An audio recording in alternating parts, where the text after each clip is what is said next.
तो निकल गया घर के बाहर। अकाल के दीदी दो मुँह लेके कहाँ जा रहा, देखो आगे पूरी वीडियो। चलो बता दो तुम आगो। अकाल जी घर में से जा रहे, जाते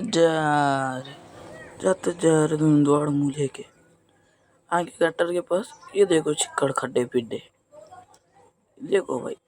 फिर आगे इधर तो इतनी धूली दिख रही भाई, आगे दिख रही। फिर वहां से आगे तो एक गिट्टी की रोड मिल गई है। फिर आगे गोल्डन बेकरी ले लिए सामान। क्यों लिए बोले तो खालिद लिए। वहाँ से आए भाई जिम में एडमिशन कराने के लिए। एडमिशन तो कल करेंगे, उस तक के लिए सामान लेने को आ गए। फिर वहाँ से देखो भाई पीले ठंडा। चलो भाई यहाँ से ही ब्लॉग एंड कर देते हैं। तब तक के लिए तुम्हारे भाई को लाइक फॉलो कमेंट शेयर करके जाओ, और इसी तरीके के ब्लॉग देखना है तो कमेंट में बता के जाना। अल्लाह हाफिज़।